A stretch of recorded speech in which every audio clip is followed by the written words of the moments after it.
Today's episode, I want to buy a fixer-upper. Maurice, you get a phone call, a home buyer calls you, and the first thing out of their mouth, or a few sentences out of their mouth is, I want to buy a fixer-upper.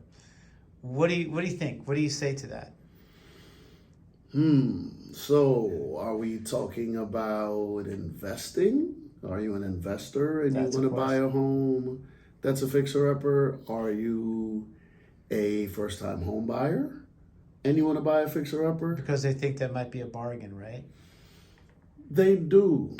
The trouble is that it might not be. So if bargain to you is purchase price, it may have a lower purchase price. But if it doesn't pass an appraisal, then what can you do?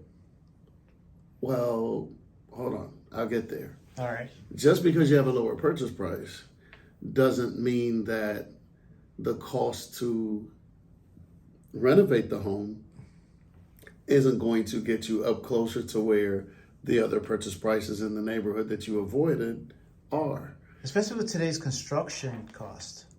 Right. Yeah. So there's an answer for this. There's an antidote. Okay. It's called a renovation loan, right? If you're on the conventional side, it's called a home styles. Sure. If you're on the FHA side, it's called a 203K. What these loans do is they allow you to buy the property for the agreed upon as is value, but then they lend money that comes post closing that goes to you and the contractor for the contractor to use to renovate the home based on a set of agreed upon guidelines between you, the renovation consultant, and the bank. No, I don't want to do that. I just want to buy a house that needs renovation, and I'm going to do all the work myself. Okay, that's possible if you're buying cash.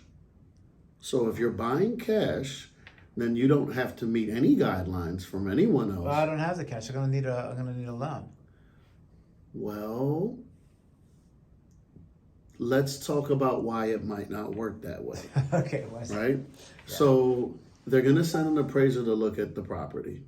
Okay. And if the property is not habitable, or if the property has things in it or things about it that are considered to be hazards or hazardous, then your loan cannot go through the normal process because they have stopgaps where they're trying to protect you, the consumer, from having bought something, not having a way to remedy the situation, and now being stuck with this home. So hence the 203K renovation loan exists and the home style renovation loan exists, so you can finance those costs into the loan. Correct. And a lot of times they don't allow for self-help. It's called self-help because a lot of people want to do it themselves, but if they don't have a Maryland Home Improvement license, I know in Maryland at least, those loan programs do require a license. They require that the contractor is licensed and bonded, and they also review the profile of that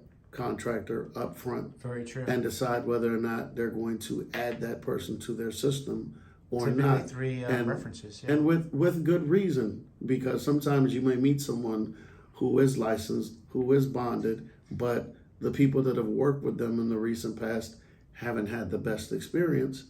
And the bank does not want to put you in a position where there was already a red flag and then it actually comes true. Yeah. So if you're a licensed contractor, right, and you're licensed and you're bonded, perhaps the best way for you to go about that would be that you're helping others with their 203K, where you're the contractor and they're the ones closing on the home. But they do prefer that there's a difference. They don't want it to be you working on your home. For the most part, They want a third party to be the one doing that work for the most part. So those are the fixer-uppers, and they're not all necessarily a bargain because you're also competing against the cash. Oh, there's that too. Yeah. There's that too. When you're now buying that fixer-upper, you haven't, and as I said just now, in the simulation where you're the buyer, but I don't have the cash. Yeah. But you are competing with investors who do have the cash. So sometimes as a homeowner, using financing, buying a fixer-upper, you end up paying more than you would pay because you have to do that to beat out them going for the cash. Very true. Which can close quickly, no contingencies, whereas you may have some contingencies because you're going through a different Renovation loans process. tend to take longer than typical loans. It could be 45 to 60 days out. You know, even though some have been done in 30. That is true. They do it's take a possible little to do longer. in 30. But I still like to say that from my perspective, that is probably a good way to kill some of the competitiveness that home buyers are facing in today's market.